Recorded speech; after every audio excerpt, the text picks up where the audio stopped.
All right. Good evening, everybody.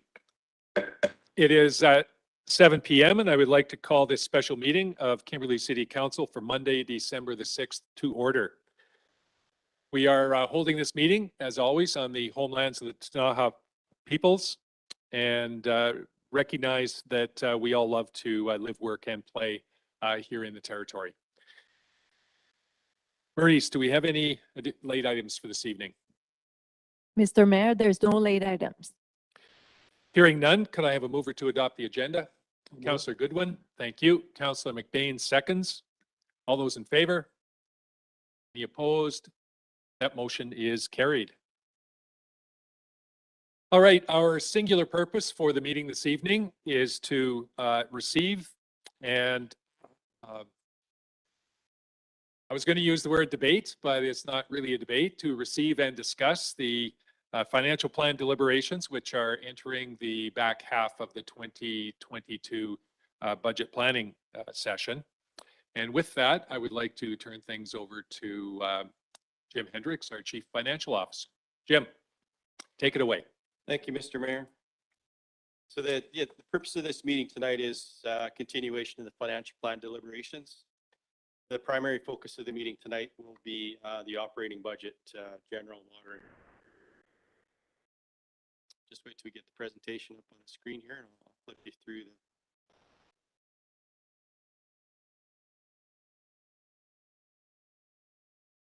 So the agenda for tonight, we're going to do a quick recap of the budget point up until this time. Talk about the financial plan foundation, some proposed changes to the general operating budget, some currently unknown components of the operating budget, have a quick recap of the Aquatic Center parcel tax, and then talk about the water before we move on to discuss next steps. So we'll start with the budget recap. So this is the third meeting that we've had specific to budget.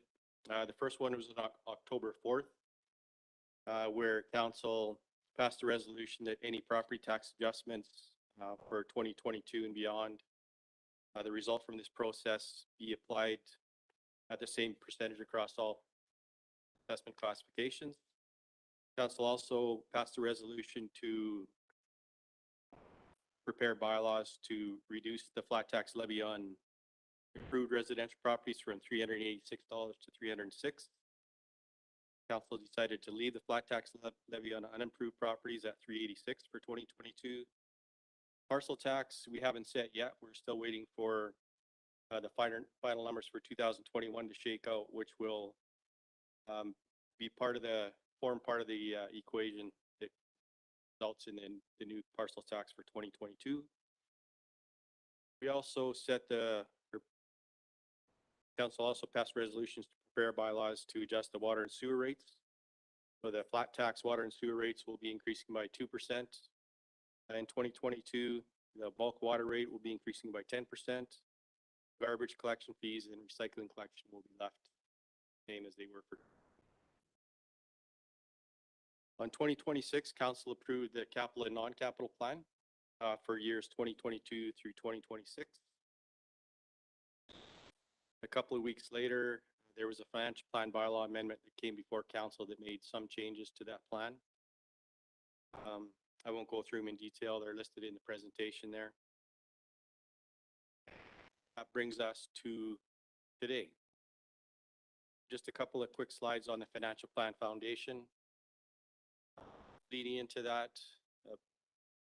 we discussed last year leading into the adoption of the 2021 to 2025 5-year financial plan that just given some of the adjustments that we've been making the last couple of years with regard to facility shutdowns related to the COVID-19 pandemic, as well as some new employees that we hired in 2021. They came partway through the year, so we budgeted for a portion of their wage in 2021, and we're having to make up the balance of their in 2022.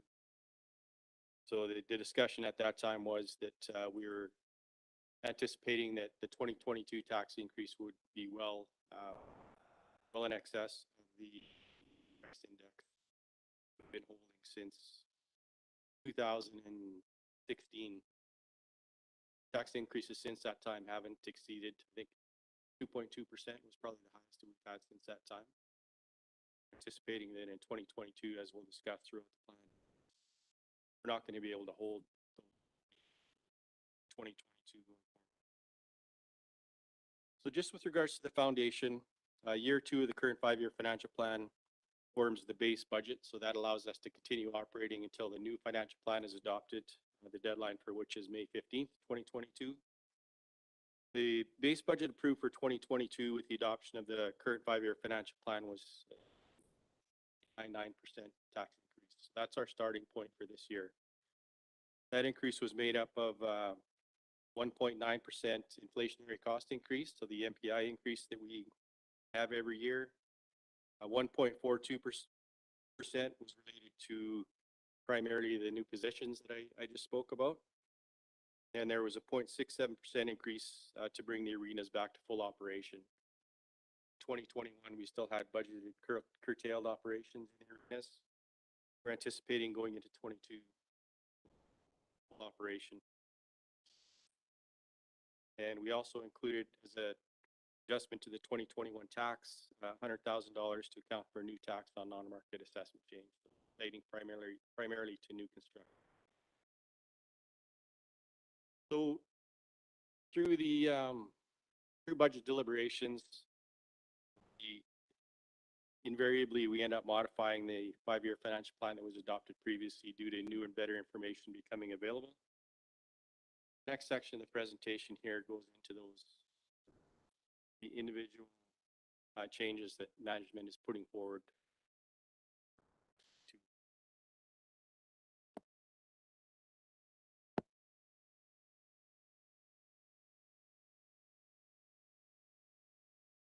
So moving on to the individual adjustments here. So the numbers that are bolded on your sheet there don't have any impact to the tax rate. We're requesting that the expenditures be changed, but there's an offsetting adjustments to revenues as well. So they're basically just in and out in the budget and don't impact the tax increase. There's a solid line about halfway through the page. So in behind these tables, I've prepared individual sheets for each of those items above that line, just explaining why the adjustments are being made. The smaller adjustments below that and on the second page are fairly self-explanatory and not large dollar amounts. So I don't have individual pages, but if council has any questions specific to those, please feel free to ask, and between myself and the staff that are on the meeting here will best answer. So I'm not going to go through each one of these individually. I'll speak about them a bit more once we get into the sheets here. But as council can see, the largest adjustment on there that does have an impact to the budget is staffing adjustment. So a proposal to hire a full-time engineering assistant GIS tech position. And there's other various expenditures down there. On the second page, you can see that the total of all the expenditures, the ask there is $127,300.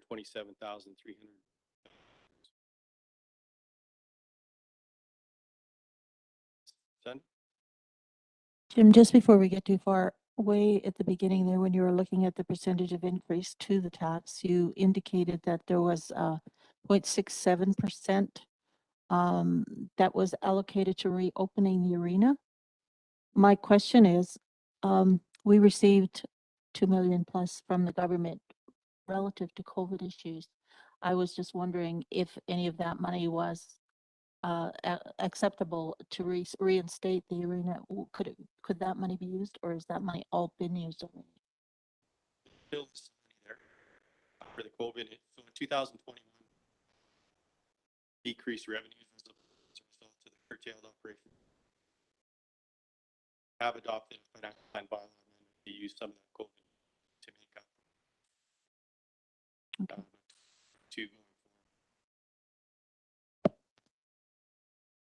Yeah, 2022 going forward, we're not going to be able to rely on that COVID money forever. We're anticipating that we'll be able to, hoping to invest all of that money by the end of 2020. All right, thank you. So just moving on to the individual projects here. And again, if I've missed anything you have questions on, please stop me. So the first one is Kaminko Gardens, and again, this doesn't have an impact on the bottom line. It's an increase to expenditures, and it's basically just moving money from one place to the other. So under an agreement with the city, Kaminko Gardens has historically been operated by KCDS. And as council's aware, KCDS has advised that they're going to be winding down that society towards the end of the year, early into next year. So we've currently got a line item in the 5-year financial plan each year, the plan going forward. But for 2022, it's $76,483. That funding is to go to KCDS for the operation of the gardens.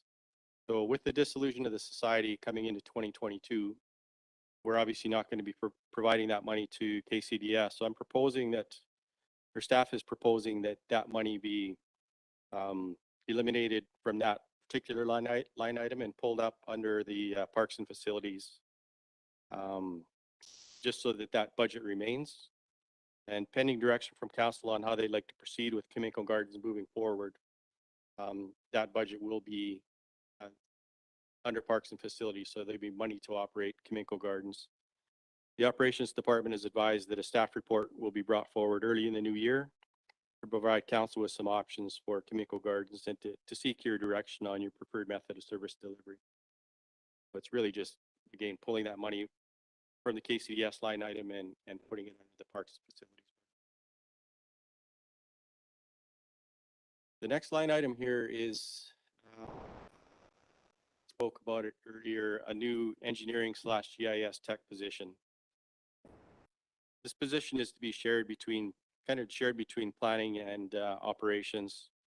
I know that both Chris and Troy are on the line here, so if you do have any questions, I think they're probably best suited to answer it. So the $42,816, you'll see at the bottom of that page is the calculation for that. The operations department currently has a half-time position budgeted for engineering 1 position, Eng assistant 1. And so there's seasonal positions. What they've been doing every year is hiring somebody to come on for 6 months of the year. What's being proposed here is that half-time position be eliminated, that 6-month salary be moved over to fund half of this full-time position. And kind of the impetus behind this is that the GIS data sets and associated mapping, the planning portal that I think has become quite popular with staff. I think council probably looks at it, and the general public, I know the realtors look at it as well. They've come to rely on that. And due to some staffing turnover, we've lost that expertise within the engineering and planning departments. We don't have anybody that has the expertise to keep that up. So the idea behind this is that the person would, the idea is that they would work half-time, 50% of their time as GIS, and then the other 50% would be the engineering department doing what the current half-time position.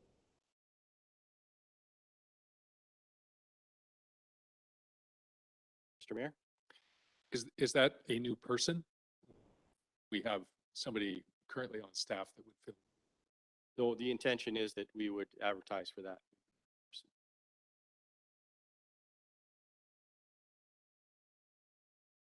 Moving on to the next slide, retirement sick leave payouts, and this is another line item that does not impact the bottom line. We're proposing that this be funded from surplus. So under previous versions of the collective agreement, this has long since been bargained out, but employees used to accrue unused sick leave with any value of the balance remaining at the time they left the employment of the city. They would receive payment of that amount. There's 4 employees left on that list.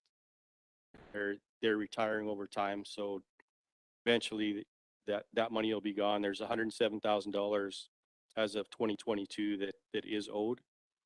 We're anticipating that $29,230 that will be paid out in 2022. We plan for this the best we can. It's a bit of a guessing game. We don't know exactly when these folks are going to retire, so we budget when we think that they will. And if they don't retire in that year, the money remains in surplus to be paid out at another time. So again, it doesn't affect the tax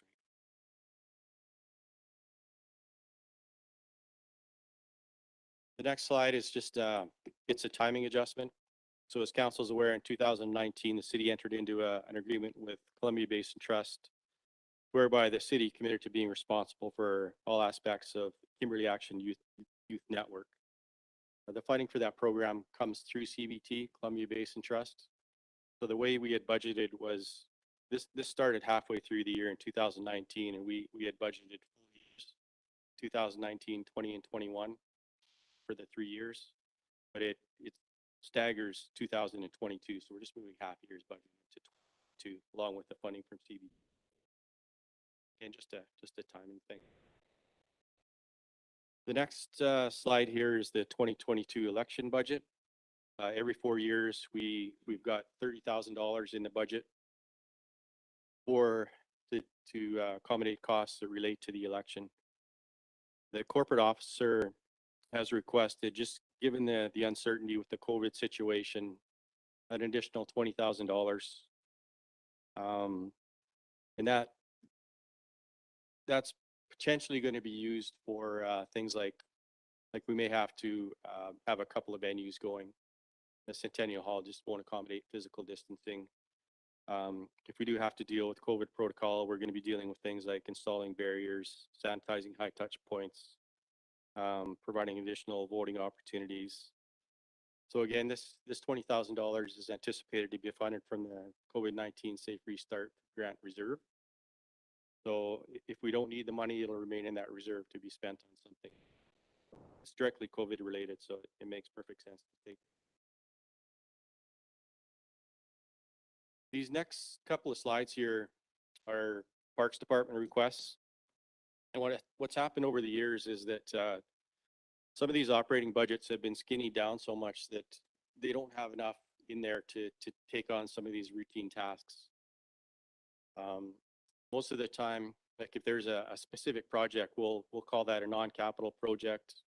It'll be funded from surplus or reserves for 1 year just to get that project done.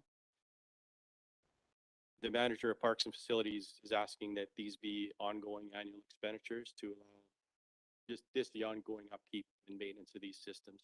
So the Parks irrigation, Councilor McVeigh? I was just, Okay. Yeah, so the city irrigates 15 parks and green spaces throughout the city. So this money would just be used to replace parts. And the next slide is parks and trees maintenance in the Parcel parks and throughout the city. Again, just to have an annual budget to maintain the trees and deal with any danger, hazard trees. yeah, this is just for council to consider. I mean, look at these amounts and addition to something. I think this is something we consider bumping up for subsequent years coming up is some more money for books. You can just see the you know, I know we've been focused on a lot of major infrastructure projects trying to get caught up on things that have been deferred for a long time, but you know, I think it's time we start you know, paying a little more attention to our parks. So I'm glad that this is probably, but just a general comment. Council, I'd like to focus a little bit more on this moving forward. Thanks for the comment. I think the manager of Parks and Facilities would be happy to hear that.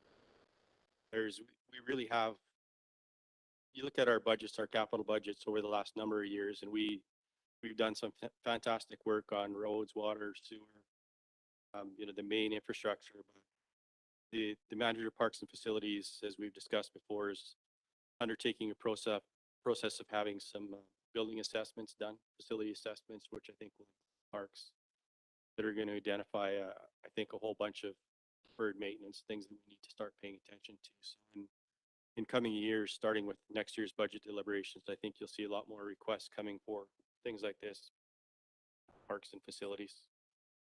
Appreciate that comment. So this table just summarizes what we've just talked about. So the first two lines on there, just break down the additions and reductions so that, again, the net increase to the base budget for 2022 proposed is $127,327.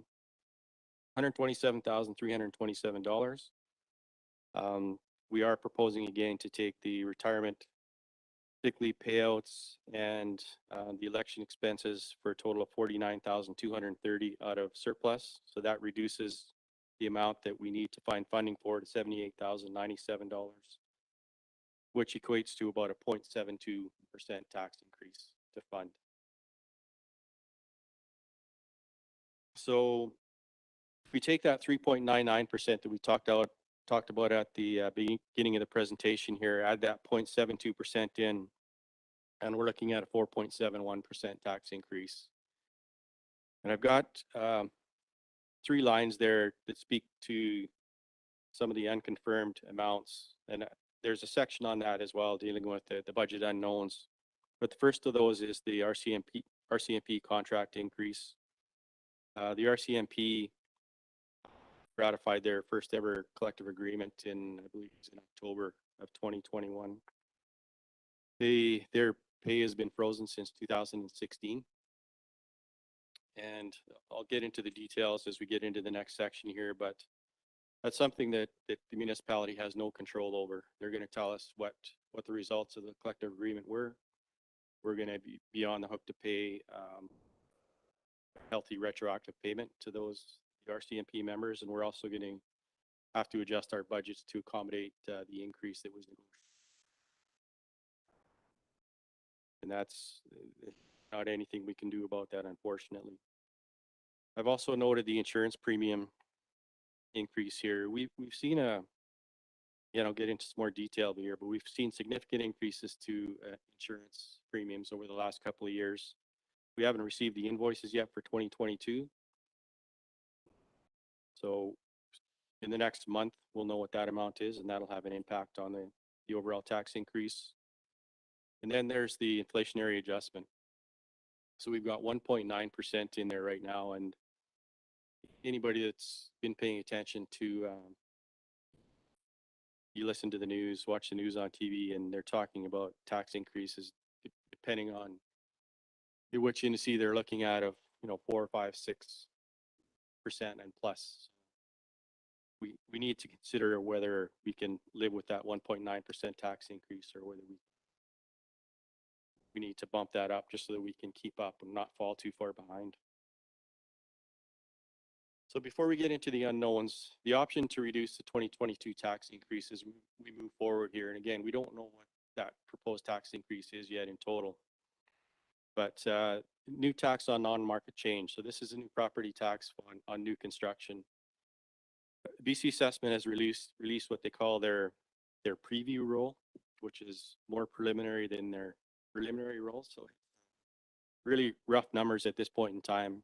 But based on those numbers, it's estimated that we'll bring in $107,000 more than what we had budgeted, which was $100,000. So we're anticipating $207,000 in total. So that's almost 1%.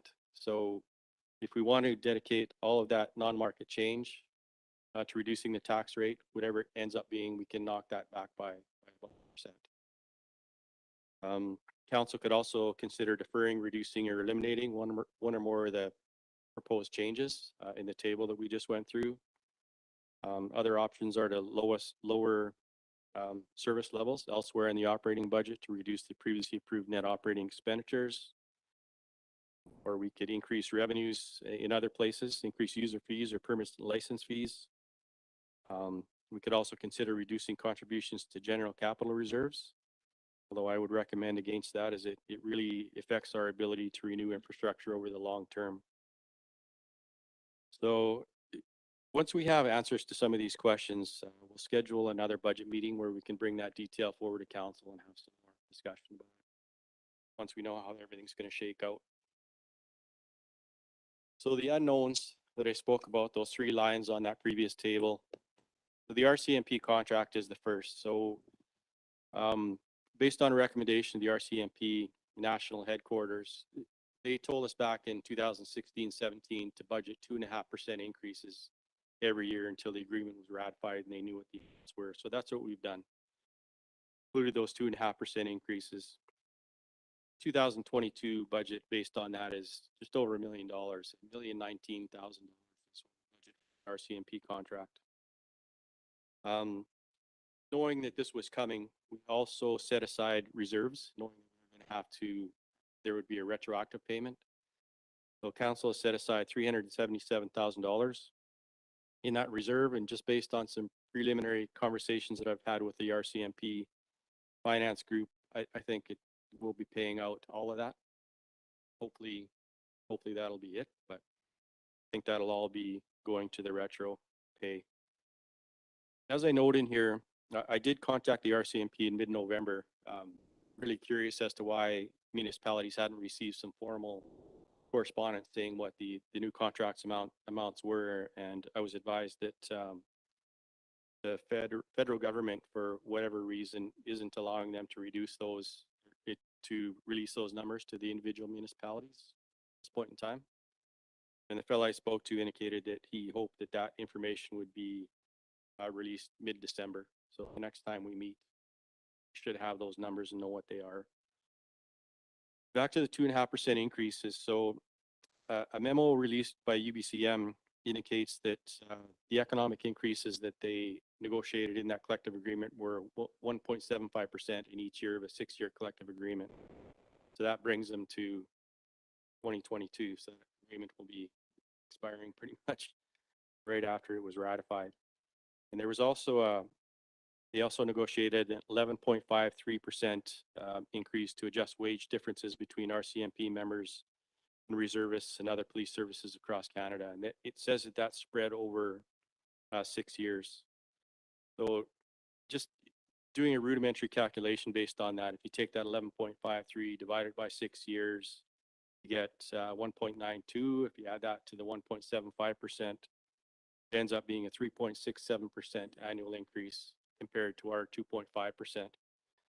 So just based on that rudimentary calculation, and this, I don't know if this is correct or not because I haven't seen their calculations that haven't been provided, but just as to give council a bit of an idea based on those numbers, it looks like our 2022 budget might be short by between $80,000 and $100,000, so around another 1%.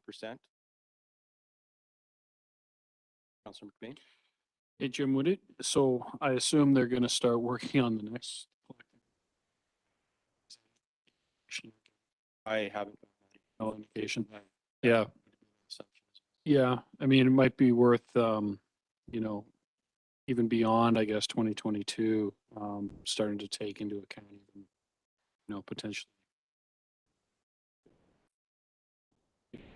to deal with the same kind of uncertainty that we're dealing with.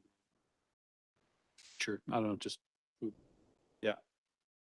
As much information we can get, better. I mean, we're putting together a 5-year plan here, so.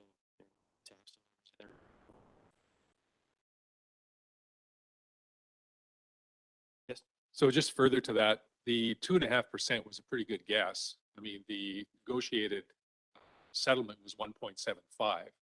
And if it weren't for all of the retroactive things going back to 2016, we would have been ahead of the game. So even if, as Councillor McBain says, we take into account moving forward, higher inflationary increases, our 2.5%, is still looking. Yeah, I think we're going to come out of this thing okay. We may have to bump the tax increase up by 1%, but council having the foresight to set aside that money in the reserve for that, potentially $375,000, $400,000 retroactive payment, if that's what it ends up being. I mean, that's, if we didn't have that.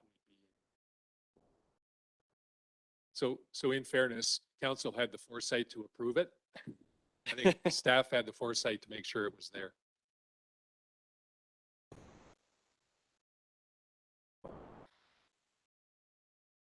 So next unconfirmed factor regarding the budget is the annual inflationary adjustment. Again, so we've got it set at 1.9 right now. I note a little further down on this page that this council has approved inflationary adjustments of 2.22 in 2019. 2020 was when COVID hit. Nobody really knew what was going on. So the tax increase that year was 0%.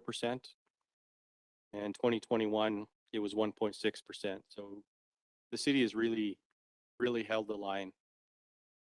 I think if you looked at some comparables in neighboring municipalities and even across the province, I know that a few municipalities did the 0% thing because of COVID, but you don't see too many that have held increases this low.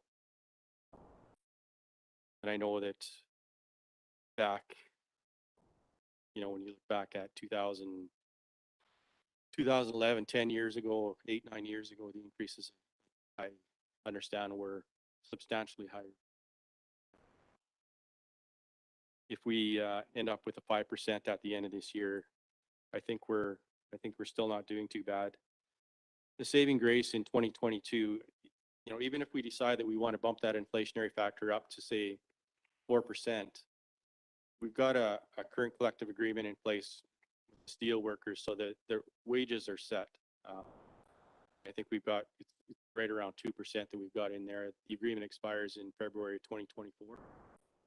And the way we calculate the MPI, it's based on a weighted average. And just given the nature of our business, wages and benefits make up they're weighted at about 58% of 100%. So even if we bump it up to 4 from the 1.9, we're really only increasing 0.42% of the budget. So I don't know if I'm confusing things matters by getting into this much detail, but so if we bump the MPI up to 4%, it's really only about a 0.5% increase because we've got that wage level. And again, we'll have more discussion about that as more of these. Councillor Goodwin. Yeah, just to comment, Jim, I think we will set the MPI at whatever the MPI is calculated to be. We don't want to skimp on that. We want to capture all of the inflation that's happening when we do that. So I just want to make sure that it's based on some data that we collect, and Easier said than done. I know it will be what it will be, though. It's part of the issue with calculating the MPI every year. Like typically what we'll do is we'll go to the Conference Board of Canada, request the indices the next 5 years, and we'll, based on the weighted averages, plug those in. This year, so there a lot of things happen in 2021 subsequent to us setting the 2021. Some of the indices had inflationary adjustments as high as 11 or 12% in 2021.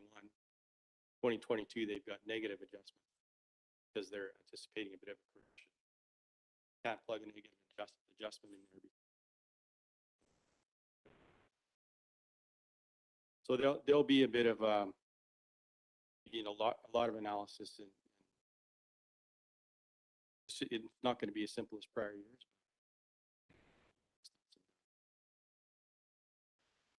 Jim, if I may, Yes. just further to Councillor Goodwin's comments. So if we go back to 2020 with that 0% increase and the 1.6 in 2021, I think it's important to remember that not taking an inflationary increase in 2020 or not a complete inflationary increase in 2021, we basically lost almost 5% of gains over those 2 years. And if we had that 5% back at this point in time, the picture would look a whole lot different today. So I guess what I'm saying is that although we did that 0% for good reasons, it basically cost us 4%. We've lost 4% to inflation over the couple of years because we took that 0%. So again, relating back to what Councillor Goodwin was saying, the closer we get to the reflection of what the real inflation is, the better it's going to be for us long term with respect to managing our tax increases year over year. We've been extremely fortunate over the last 6 that we've been able to, well, actually fortunate is not the right word. I mean, it's been a lot of good management on the part of staff, a lot of good approvals on the part of council. But you know, this year is a little bit of an anomaly from 3 or 4 different perspectives. There is this one on the past inflation. There's also the Rcmp contract, as you've indicated, that we don't have too much control over. I think it's important that we look at the budget in its entirety and take a look at, have a perspective on where we're at, which is in a very, very positive position. I'll make a couple of other comments about a couple of the suggestions that you've got for reducing a little bit later, but I think we're sitting in a really good position financially. Thanks for the comments. So the next slide here, again, one of the unknowns here, the last one that I've got is with regards to insurance premiums. So we've, in the last few years here, since 2018, the city's property policy has gone up by 47%, give or take, about $55,000. The biggest contributor to that is just the rising fees with the insurance companies. We, as council is aware, we had to switch insurance companies last year. We got a letter in November from our broker at that time indicating that the insurance provider, unless they could find another provider that was willing to split the policy with them, essentially cover half of the insured assets, that they wouldn't insure the city. So scrambled, in 3 weeks, found another insurer, and we're able to sign on with them. But part of the conditions of signing on with that new insurer was that we undertake an updated appraisal of the city's facilities. So last year, the statement of values for facilities and equipment was $109,000. Going out to appraisal in the current construction market is a little concerning. Not quite sure how that's going to shake out. But when we get that report back, we'll provide that to the insurer, and based on their calculations, they'll come up with premium. But I just wanted to put a bit of a spotlight on that because it is an unknown at this point in time. Even if there is a substantial increase to that, 2021, the premium was $170,000. So if it were to increase by 10 or 20%, it's not a huge amount of money, but it's enough to make an impact budget for sure. Councilor McBain? Do you know what the rationale is for the insurance, the premium increases? It depends who you listen to. You're starting to hear it all over. I know that strata properties, it's strata councils have a hard time finding insurance. And, you know, I suspect it's got something to do with claims. Got what's going on in Abbotsford and Merritt, and that's probably going to have further impact on property insurance. Yeah, I could see that. I mean, barring some of the recent things that have gone on around here. I know fires are obviously something we've had some increased heightened awareness about it, but really around the liabilities don't seem to have changed a whole lot. Just curious. Thanks, Jim. Last one I've got in this slide here is the Councilor Roberts, Jim. Oh, has a sorry. question. Just one quick question. Yeah. Did we investigate the municipality insurance of BC that it comes together through the UBCM? Yeah, that's who we moved to. We moved to. Okay, Yeah. Thank you. Historically, the city and most municipalities have their liability insurance through MIABC, Municipal Insurance Association, but not too long ago, I think maybe 5 years ago or so, they started to offer property coverage as well.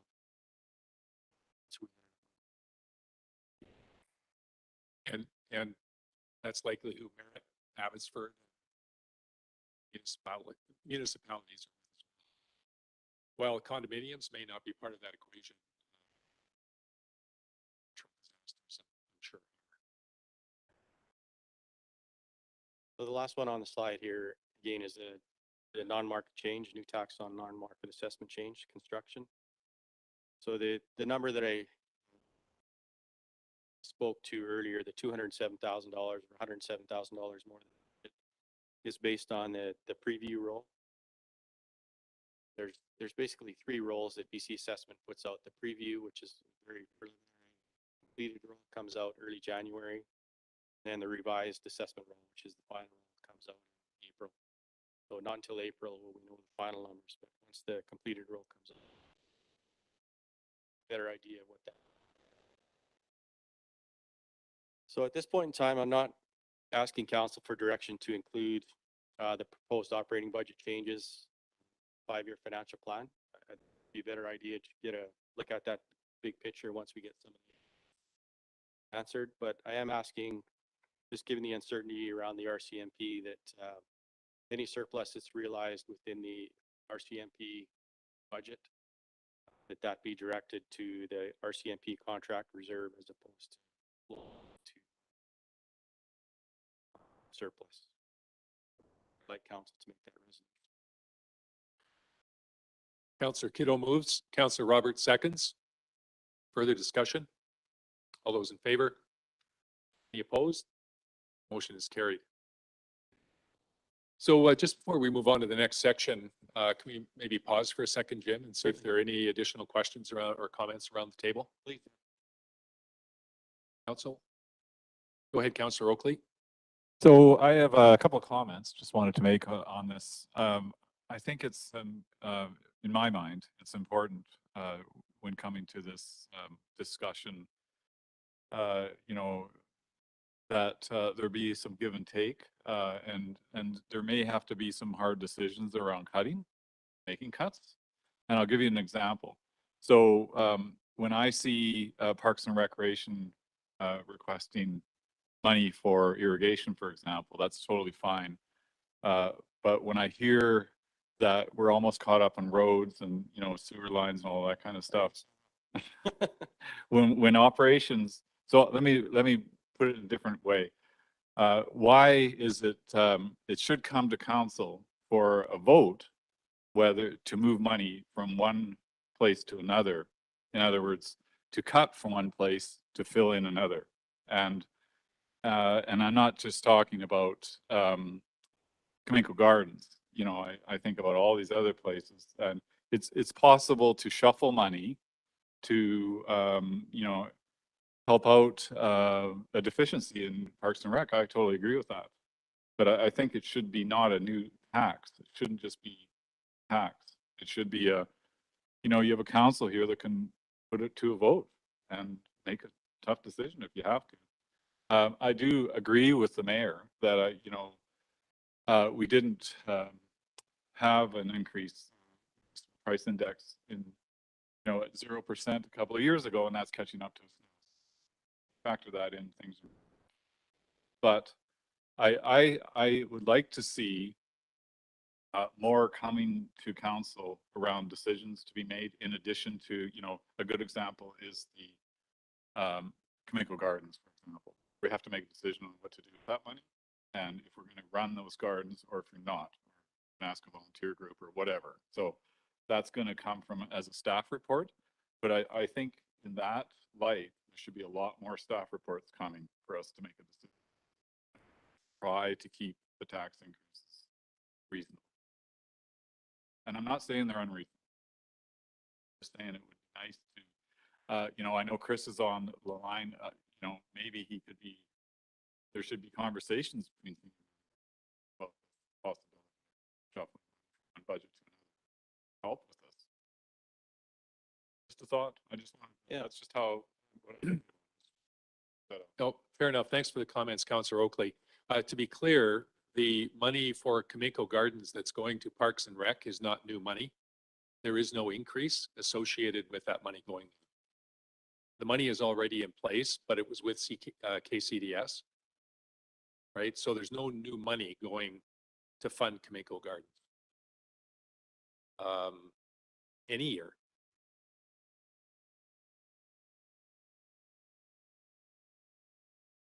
Kaminko Gardens in particular, the staff report that will be coming from operations, and Chris, please correct me if I'm wrong here, but I believe what it'll do is it'll provide some options for council.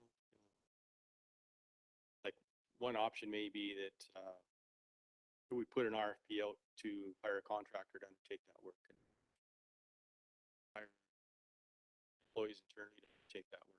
Another option might be that we not operate. It'll be entirely up to council. Staff will be.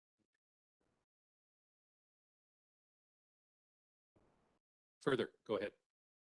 If I could just make one more comment, I do appreciate this massive amount of work that you put into this, Jim. So please don't take my comments out of context. Not at or all. think I'm wrong here. Not at I all. do. One comment you did make at a previous meeting was the floorboards and the floor for the civic center at some point we're going to have to deal with that. And you had mentioned the number or the year 2023 possibly. So that's another example where, you know, before that comes to council to make a decision, if you don't get a grant, for example, what do you do with Marysville Arena? You know, to me, you know, do you Band-Aid both of them or do you make a harsh decision? Fix one of them? Anyway, that's just my point. I really think it's important to have everything out. It has to come out. And I do. Thank you. And I do appreciate the comment.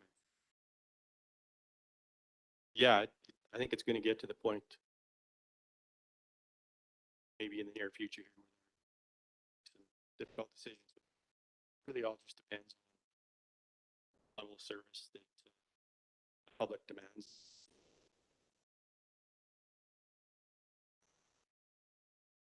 I know for years, certainly the 3 terms I know that we've been on council, conversations around service levels, we've had those every year.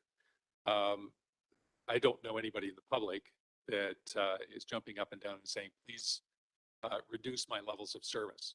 The general public wants to have it all without the tax increases. And I think where we're at right now, we've managed to have nominal increases over the years and miraculously maintain all of our levels of service. In fact, we've had service levels go up in several areas. So I think staff have done an outstanding job of gathering efficiencies for the most part to help pay for maintaining and even improving those service levels. There are only so many efficiencies that you can squeeze out of the $27 million budget or thereabouts that is the City of Kimberley budget. And I think we're running a pretty efficient shop right now.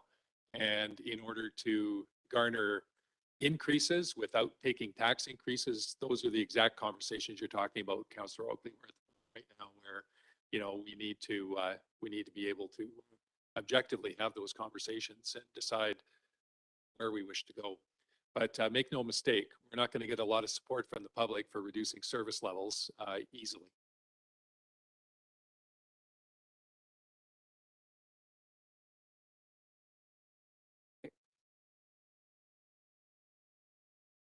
So the next slide I've got here is with regards to the Aquatic Center parcel tax. It's really just a recap. There's not new information to provide here. So I've just pulled forward a slide from the October 4th presentation, just to remind council that that tax will be going up as well. Just a bit of history on it. We changed the way the Aquatic Center funding model works with regards to parcel tax. So in 2019, the parcel tax was adjusted to just under $200, $198.36. And so the way the entire Aquatic Center operating deficit is now funded with this parcel tax. So with the facility shutdowns related to COVID, 2020 and 2021, we reduced the parcel tax. In 2021, it was at $88.51, just as a result of the curtailed operations. We're anticipating that in 2022, the pool is going to be operating at full capacity again, so we need to bring that back up. The way that facility operates, the more it's open, the more money we lose. It's just an operation that we subsidize. Subsidized through the parcel tax. So we're anticipating a preliminary estimate of $220. It's going to go up to from 88.51. So it's really just bringing it up to where it was in 2019. Council will recall in 2020, there was a increase to the aquatic center wages. We'd never really felt the full brunt of that because of the curtailed operations. So that's why you're seeing that jump from that $200 mark up to around 220. So we'll have further discussion about this at the next meeting once we have the 2021 revenues and expenditures finalized, because that whatever is left over from that, there's a surplus that'll go to reducing parcel tax as well. Again, just a reminder that the parcel tax debt that we're currently paying on an annual basis will be retired in 2025. So council will have the option at that time of reducing the parcel tax by the amount that's going to pay the debt, which is about $40 of the $220 parcel tax associated with that. So, so if I may, Jim, just to be clear, the parcel tax has actually gone up based on the operations of the aquatic center. It's gone up by $20, most of which is because of the staff wages and benefits increase. However, taxpayers will see, if they compare last year's bill with this one, the difference between $88 last year and $220 this year. And I suspect we'll get a few phone calls on that. But I think it's really important, again, for the public, our taxpayers, to understand that the reason it was $88 down from 200 was giving back the savings that we had that were accrued as a result of the aquatic center being closed for all the months that it was closed.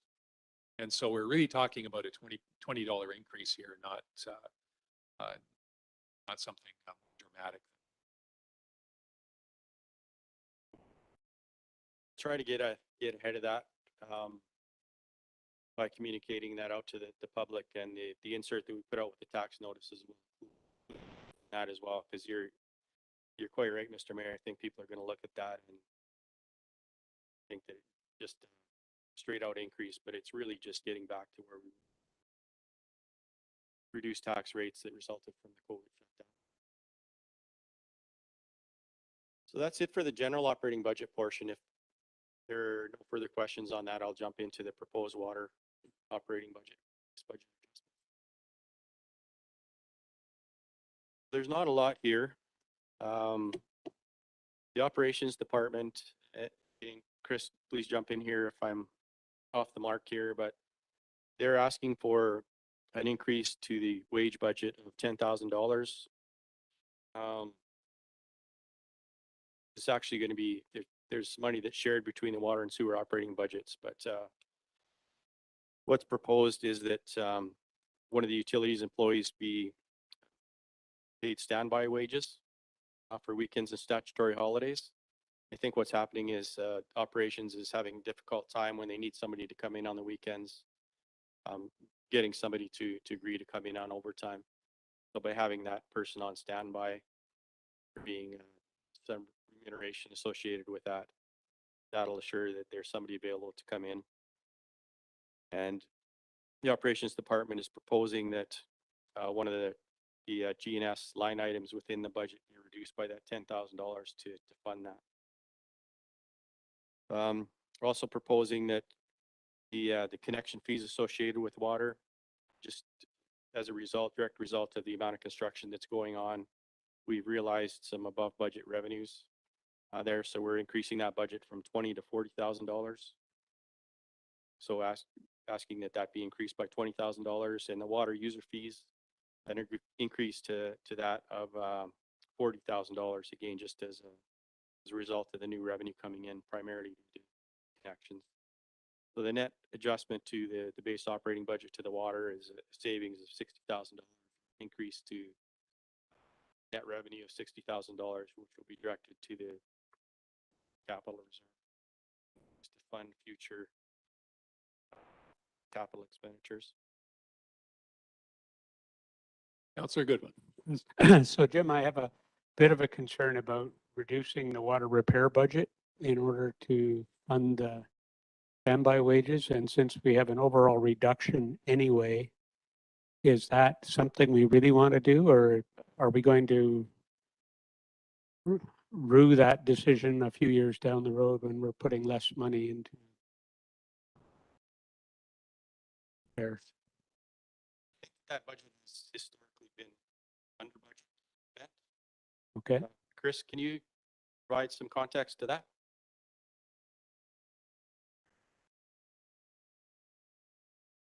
Working on it here, Jim. Hey, sorry to catch you flat-footed there. No worries, just pushing some buttons here, getting things fired up. Yeah, I can certainly add a little bit to that. When I was reviewing the budgets, I looked back at some of the historical information that Jim had provided with regards to our expenditures in the operating budget, and it looked to me like we do have room to reallocate that money. You know, we do see our incremental increases to those budgets annually. So I don't think that we're going to put ourselves in a difficult position here. We did do quite a bit of repair work this year, and we still had some money available there at the end of the year. So I think it's a pretty safe move. okay, thanks, Chris. You're welcome. Hang on the line there for the sewer. Yep. So if there's no further questions on that one, I do have a proposed resolution here that council approve those changes for inclusion in the 5-year financial plan, 2022 to 26 5-year. Councillor McBain moves, Councillor Roberts seconds. Further discussion? All those in favor? Motion is carried. Thank you, council. The next section here, same discussion except for the sewer fund. So the proposed changes here are a little more significant. The first one being biosolids removal, increasing that budget from $3,228 to $55,000. I do have a slide following this one that provides some detail, and we've got the Senior Manager of Operations on the line if you have any questions when we get to that slide. So there's also a request to increasing the chemical budget at the wastewater treatment plant by $11,000. And there's the line for the standby employee as well. So the other part of that shared standby pay, again, proposed to be funded from a reduction to the goods and services repair budget. And again, some adjustments to the sewer fee revenue, increasing that revenue by $35,000, and the connection fees, increasing that by $11,720. So the biosolids removal, the $51,000 increase, I'll just go through some of the points here, and then if you do have any additional questions for Chris, please go ahead. So the current pollution control center wastewater treatment plant produces sludge or biosolids on a continual basis, and what the city used to do to manage those biosolids was that we would store them on site to a state where they could be composted, stored on site. We had a permit to do that under the organic matter recycling regulation. But BC Environment conducted an audit and deemed this management approach to be non-compliant. So as a result, the city had to terminate that practice, and council will recall that a budget amendment was put forward. I think it ended up being close to $400,000 to empty those ponds, put that sludge into geotubes to dry it. Once it's dried, it'll then be hauled to the central subregion landfill. So it's an expensive process, and that $400,000 was a bunch of many years of catch up. So this proposes that we would dry and haul away. We'd empty one of the 2 drying beds every year. So what we get for that $50,000.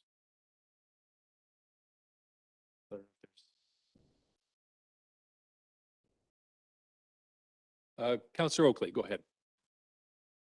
Just seeking clarity, if I could, Chris, so the current, the company that went down to deal with biosolids, the company was out of Red Deer, I forget the name, and we had approved a fairly healthy budget for that work. Is this is that still going to be required if 51,000 and change is allocated to this? I'm just wondering, is that money, the money we spent on having that company come to do the work, is that also going to have to happen? Yes, that's happened. That work is done. This is proposing that this $51,000, it'll be indexed for inflation, but this will be in every year of the plan going forward. That's correct, Chris? Yeah, absolutely. The work that was performed this year, that was all essentially catch-up work, getting the biosolids that are on site and that were in the existing lagoons removed and put into a situation where they can dry so that we can haul them away next year. The $51,000 budget will be for removal of those solids off-site next year, and then in future years, it will be to manage each lagoon annually. We'll do one every second year, or one every year, but opposite years for each lagoon, and we'll be removing those solids, getting them into drying facilities, and hauling away the stuff that was dried the year before. So we're hoping to be able to stay on top of it and keep up with the biosolids in the future with this budget.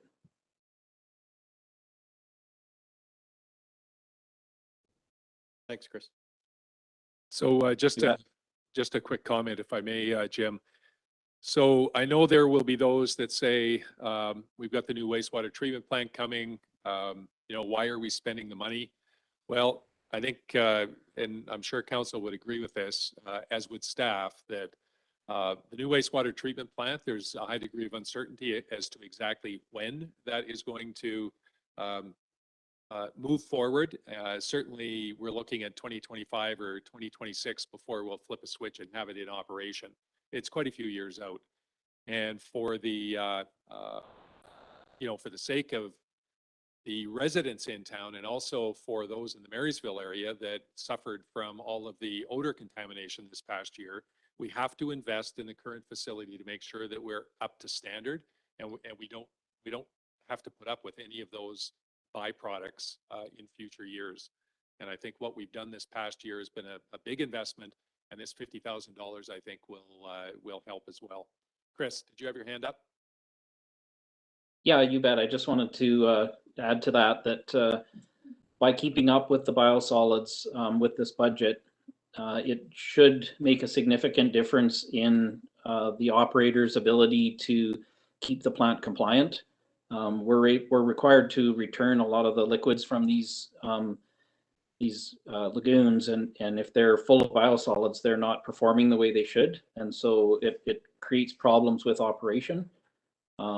By taking care of these biosolids annually, we should also see a significant reduction in the amount of odors that we're producing down there and the duration of time that those odors are being produced. So it'll be a positive change for the plant as a whole. Excellent. Thanks for that, Chris. Yeah, you bet. Councillor Kiddo. Just a comment around the proposed costs for the new wastewater treatment plant. I thought it was interesting seeing that the costs were going to be significantly higher than the existing one. But I see now that we were deferring the cost for a lot of years there. So it really brings it back into a bit of context. Thanks. Thank you for those comments. Thank you, Ken. So something else that the operations department is doing to help with the ongoing operation of the current wastewater treatment plant, assist with odors, is the introduction of some additional chemicals. Help deal with, again, primarily the sludge, but $11,000 is being requested for that as well.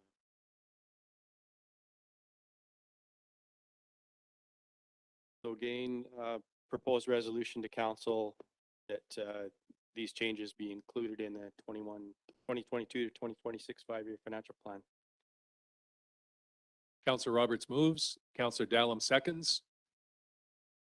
Any discussion? All those in favor? Motion is carried. Thanks, council. So can we maybe just pause for a second again, Jim, and please see if there are any further questions before we move on to next steps. Yeah. Council. Councillor McBain.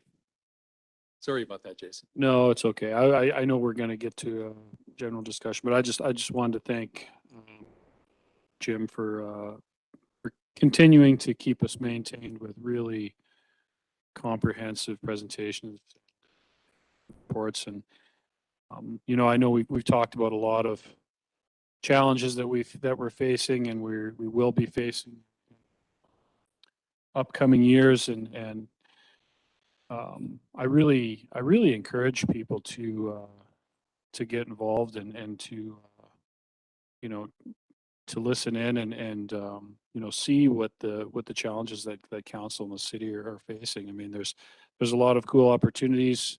There's a lot of great projects getting us caught up and everything, but you know, I think it's, you know, we've talked about you know, levels of service and changing things, and I think a lot of that is going to be inevitable. And I think the more that the public can understand with it, the you know, what staff and council are dealt with, I think it makes it a lot more digestible for people to accept if there are levels of service change. But overall, I just really wanted to thank Jim and the rest of staff. It makes our life a lot easier when the material is digestible. Yeah, great comments. Thanks for that, Councillor McBain. If we go back 6, 7 or so years ago, maybe 8 years ago now, the problems that we had were accumulated problems as a result of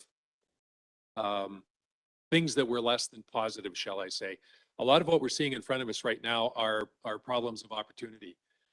We've had growth in the community. We've got lots of positive things going on. And thanks to that, we've had a tremendous investment in the community. And the investment has also enabled us to be able to grow, keep service levels where they are without having to increase taxes. I think specifically of our non-market change, which is contributing, I think, over $200,000 this year, which is 2% to the 2% of our variable tax rate, which means we've got 200 grand that we didn't have to raise taxes for. The water and sewer fees are going up thanks to the increase in the population that we've had in town, especially the connection fees. We're probably gaining at least another 1% or more with respect to that increased revenue. We talked earlier a couple of points about having dug a hole in the past, and we've managed to dig ourselves out of the hole as we've gotten to this point in time. I think we need to be very cautious of not enabling that hole to, you know, the spade to start, keep the metaphor going, to the spade to start digging the hole again. Things like, you know, deferring additions to reserves, for example. I mean, we've worked hard for the last 7 years to get our reserves in the best shape that they've probably been in ever in the history of the city. And it would be very remiss on our part if we took a stance that said just to reduce, just to minimize the increase in our cost, to start compromising that again, just would not be in the best interest of our taxpayers or our community. And this is at a time when we have a lot of people feeling really, really good about where the community is at today. So as difficult as some of these conversations are on where we are finding the money or what we have to spend, at the end of the day, we're in a pretty positive position, and I think whatever council decides to do, we will have the full support of our taxpayers behind us. Councillor Oakley. So, Mr. Mayor, I have a question for you.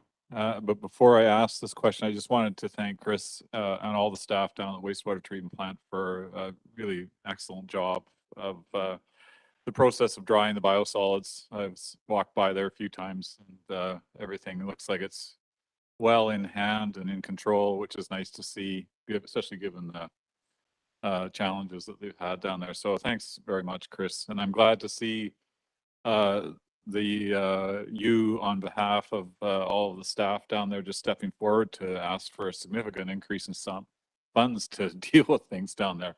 Thanks for doing that. So the question I have for you, Mr. Mayor, is there any kind of formula, you know, as we talk about different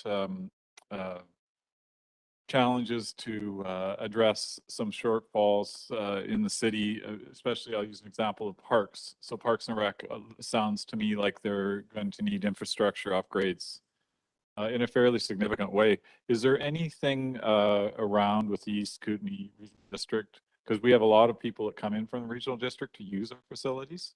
So is there a formula that they go by to help out with these kinds of things? Similar to what they do in Canal Flats, with the arena, for example.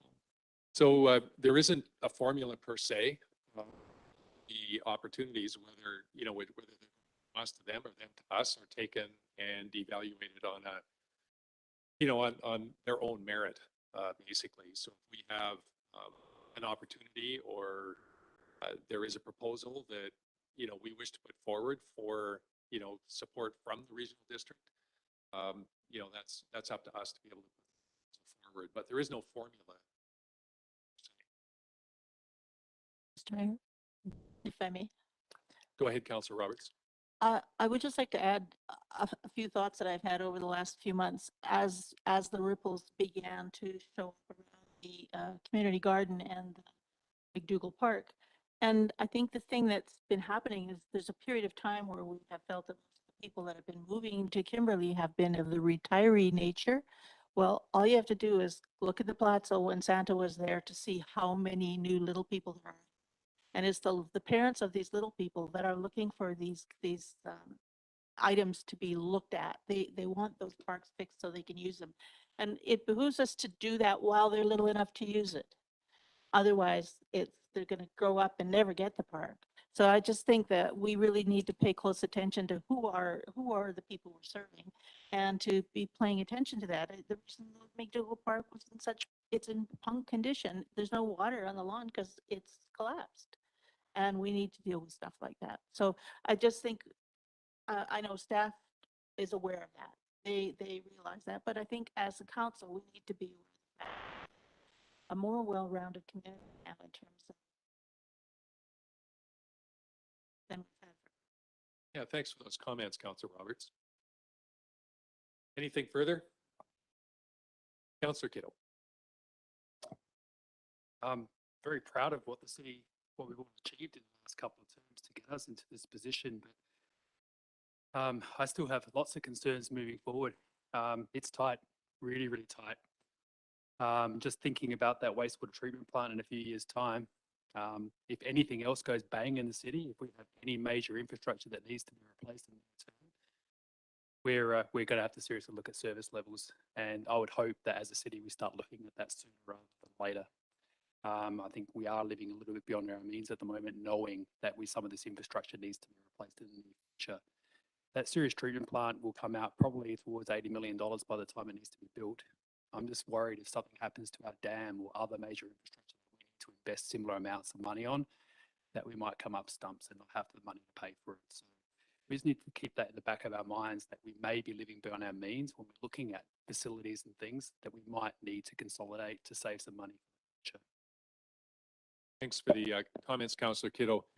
Certainly, things like the wastewater treatment plant or some of the other big infrastructure items like the dam, and we were talking about, tens of millions of dollars, where we rely on both, the two senior levels of government to be able to provide us with the majority of those funds.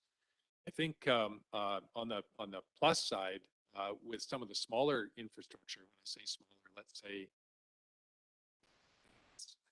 perhaps still a lot of money, but we have managed to build the keep forgetting the name of this new fund. It used to be called the Kimberley Reserve Fund.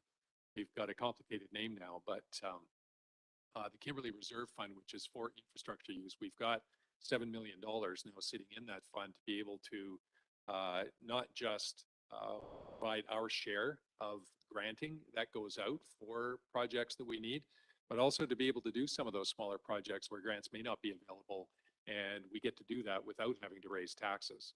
So we do have some flexibility, and your comments are well taken on these big projects that, it's mind-boggling really for a community our size, the costs that, that we have to manage within. But overall, have to not so much assume, but we know that the feds in the province are going to be there for the Just have to figure out timing and how that happens. Thanks for those comments. Anything further? All right, Jim, next. Thank you, Council. Thanks for the comments and for your attention through the presentation here. One thing, Mr. Mayor, I forgot to get you to pass the initial resolution that was in the staff report proceeding presentation, just to receive the report for information. So if I could ask. Councillor McBain moves. Councillor Goodwin seconds. Thank you for that, Kent. Further discussion? All those in favor? That motion is carried. Thanks, Jim. Council. So next steps, the last slide here. So once we get some of the unknowns answered, some of this information we're waiting on, the first one being the Rcmp contract budget, final retroactive pay amount, the final 2021 Aquatic Center revenues and expenditures, 2022 insurance premiums, and the updated non-market change numbers. We'll schedule another special meeting of council to provide you with that information so that we can continue on down the road of preparing the 5-year financial plan bylaws and the tax rate bylaw. So at the next meeting, we'll be asking council to essentially establish the 2022 property tax increase, the Aquatic Center parcel tax levy, and set a date for public consultation meeting in relation to the 2022 to 2026 5-year financial plan, that should say. And we'll also discuss if there are any proposed changes to the capital budgets council hasn't already seen. So that's all I've got for tonight. All right. Thanks very much, Jim. So further to Councillor McBain's comments, I think as things get more complicated, you make them more clear as we go through these. I also really want to express a thank you to you and your staff for the clarity and for all of the guidance that you're providing as we go through this budget cycle. Thank you, Mr. Mayor. This really is the culmination of a months-long process. The staff feed the information in, and it gets boiled down into this. So there's a lot of work that goes on behind the scenes as well by all of the staff and the manager. So I appreciate that. Excellent. Scott, did you have any comments you'd like to make before we close? I'll try out my microphone. I just wanted to commend Jim. I think one thing is through everything we've been through, COVID, closures, hyperinflation we haven't seen in 18 years. He's really had a steady hand, and the 5-year plan is so close to what it was last year. It's just being tweaked now year to year rather than completely reinvented. So I think, that's the great thing about working with Jim. He's very experienced, and he just guides us through all of this. I did want to comment as well. There's been some talk about service reductions. Council should not wait for staff. We look for efficiencies, and we try to run things. Some of these services have been going for 70, 80 years. And to expect us to show the initiative and come up and say, we think this tax increase is too high, we should cut this or this, that really does need to be driven by council. You determine the service levels ultimately. And so if this is not a satisfactory first pass at setting tax rates, if we're heading in the wrong direction, then council's got to come and either task staff with coming up with a list of possible service reductions or suggest some yourselves. Because we're in the finding efficiencies in how we provide these services business, not so much in the hack and slash business. I'm happy to work with council on that, but it does need to come from you to staff. Excellent. Thanks for those comments, Scott. Councillor Dallum.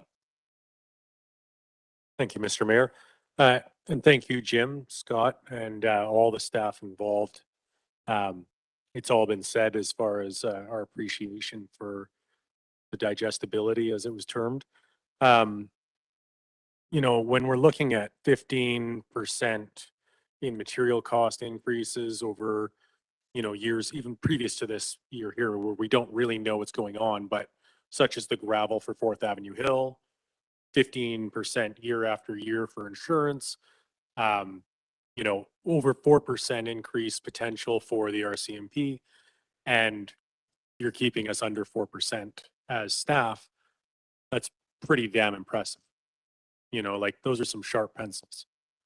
And, we have the union increases, which people at regular jobs don't get those same incremental increases year after year, but the city certainly feels those. Regardless of good times or bad, it's compound interest over time. So I just, I know that around the table, we feel a lot of stress and maybe some internalizing of the challenges that we feel, but you guys make it really bearable. And so just want to appreciate that. Thank you, Councillor Dallum. Last call for comment. Councillor Oakley. I got one more question. It might be Mr. Mayor or it might be our CAO. No. The RCMP contract, if the city of Kimberley wishes to review service levels with RCMP, is that out of our control? Is that done federally, or is it a request that comes from us? What what we feel should be. Go ahead, Scott. It's a complicated process. It involves applying to the province and saying that our crime rates don't match the per capita number of officers that normally service other communities. But I believe it's about a 2 or 3 year process. I did want to add to the foresight of the Rcmp Reserve. That was actually initially set up for more complicated cases. I think there was a murder that happened back in 2010 or 2011 that really hit the budget hard. And so it was sort of it's turned out to be great for the contract increase. But if we have a contract increase and we have a complicated case, it could hit that budget really hard. So I'm glad to see Jim's again providing some good leadership, and we're continuing to top up that reserve. Thank you, Scott. Further, Councillor? This is the question. Okay. All right, seeing no further comments. Councillor Kiddo, thank you. Councillor Goodman seconds. All those in favor? Motion is carried. We are done.